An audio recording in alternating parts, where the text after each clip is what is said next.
my name is Dr. Laura Young, and it's my pleasure today to be presenting a HealthyU on updates in childhood obesity.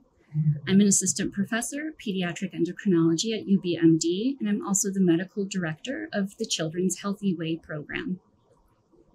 I'll begin with a quick overview. Today we'll learn some definitions, also the impact of childhood obesity, some updates in what is new, and when to call the Healthy Way program for some backup. Starting off with some definitions, we'll start with the category of overweight.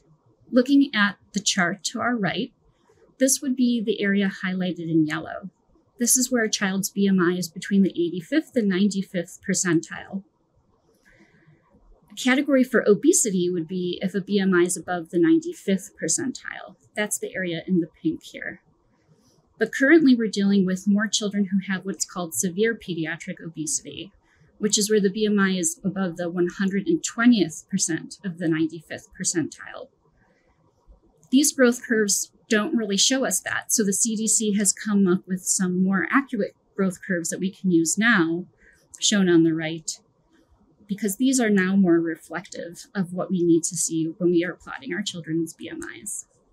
We also want to remember when we use definitions to use person-first language to show our compassion and understanding for our patients, such as children with obesity and adolescents with overweight instead of obese children. So starting off with some impact, currently we believe that the estimates are 13 million children in the United States with obesity. This is tripling from 1965 to 2018, currently estimating that 1 in 5 children are dealing with obesity. During the pandemic, we've also found that our obesity rates have doubled. So who's affected? Currently, we know that there are higher rates of obesity affecting children of color, children who have lower socioeconomic status, and youth with special healthcare needs. We also know that prevalence is increasing with age, so adolescents have higher rates of obesity. So where are these children found? We know that these children are mostly found in urban areas or poor rural areas. And this higher concentration is often due to the limitation of healthy access for foods. We call these areas food deserts, or in these areas that have limited access to healthcare. So using prediction, there's an estimate that if the 2017 rate of obesity holds, 57% of children ages 2 to 19 will have obesity by age 35 in 2050. So the health concerns that we're worried about are the comorbidities associated with childhood obesity. And these include hypertension, coronary artery disease, type 2 diabetes, non-alcoholic fatty liver disease, sleep apnea, joint injury, higher rates of depression, cancer, and impaired fertility. We can also look at the costs. The lifetime medical costs for a 10-year-old child are $19,000 higher than those for a 10-year-old with normal weight. It's also noted that there's $14 billion in estimated costs for a 10-year-old population group with obesity from 2017. And when you compare that to the annual budget that was allotted for Head Start funding that year, that amount was $7.8 billion. This is just to highlight the fact that obesity costs are staggering. So let's talk about the causes of obesity. Obesity is a complex disease. And I love this illustration here because it really showcases all of these different issues as being a potential cause and how they are all intertwined together. So you're not supposed to be able to see exactly what's written on each one, but it's supposed to illustrate how complex and multifactorial obesity is. We know that obesity is not a character flaw. It's not a moral failure. It's actually biology under stress. We now know through scientific advances that there are multiple components that lead to obesity. They include genetics, epigenetics, which is the results of environment exposures applied onto your predisposed genetics, nutrition, physical activity, psychology, and hormones. And all of these things have interplay together. So what are we learning? So some preconceived notions of the past we are now finding no longer hold. So it is not calories in versus calories out. We now know that there's a complex hormonal control that defends a metabolic set point. So that might have been something experienced by you or someone you know, that even though you start to eat less or you start to exercise more, you still can't see a result in terms of weight difference.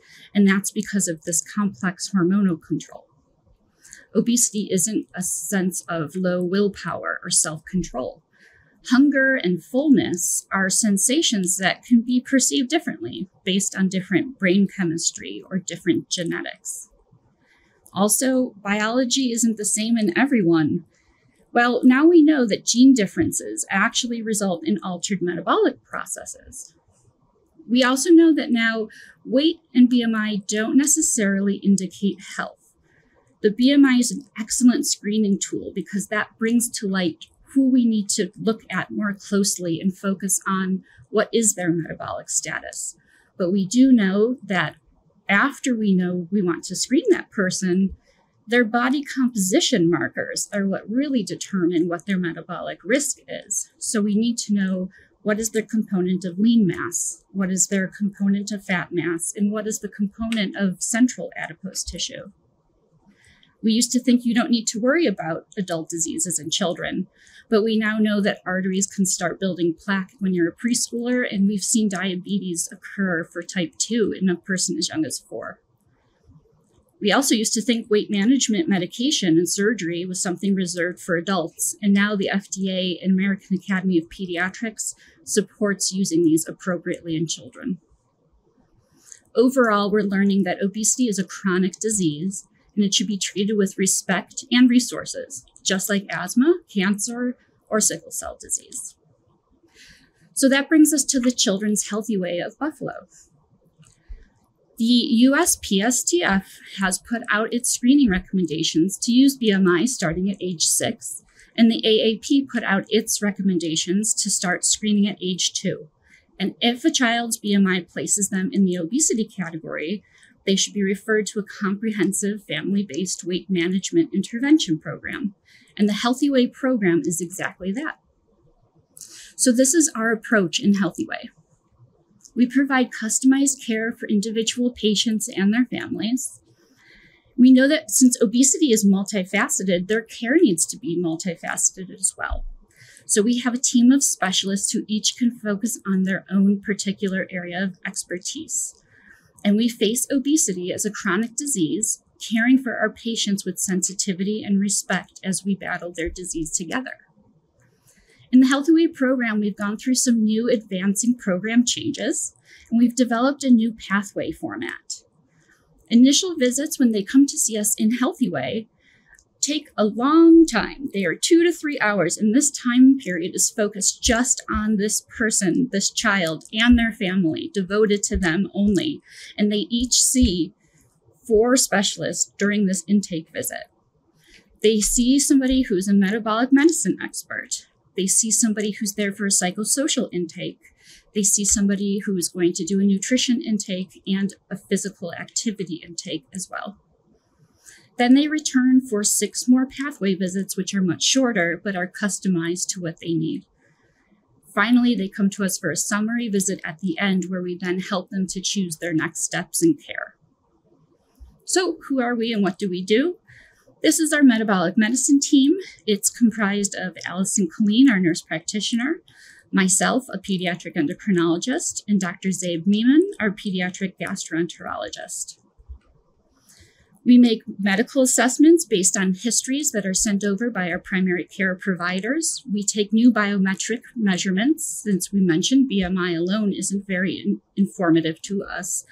We do our exams, do diagnostic testing, and we can then start off on medical treatment plans. We can also make our secondary referrals to specialists when needed, including sleep medicine or cardiology. Myself, I can also help to co-manage other comorbid conditions involving endocrinology, like diabetes, PCOS, lipids, or thyroid disease. So how about medications? Some things that we used to think work, but do not work. Unregulated, over-the-counter diet supplements, weight loss pills. These things will not work for weight loss. What does work are FDA-regulated medications for weight management. Prescription of weight loss medications by an online service, an organization, or a med spa is not going to be an effective treatment for obesity. But prescription by a board-certified provider who has specialized training in metabolic health will work. The use of a prescribed medication without pre-screening or monitoring for side effects won't work, but if it's supervised, monitoring the effects and dose adjusting when needed will be very effective. It's also not going to be effective to borrow a prescription from family or friends, because if you get a customized medication that's actually intended for your personal needs, that is going to fit you and your needs much better. So currently, FDA has approved multiple medications in pediatric populations. Ages 12 and up, we have orlistat, phentermine topiramate, liraglutide, and semaglutide, both of which are injections of the same class that you may have heard of called Ozempic, which seems to be all the rage these days, but there are some that are safely approved in FDA approvals for populations starting at age 12 that we use in the HealthyU program. At ages 16 and up, we can also use a medication called phentermine.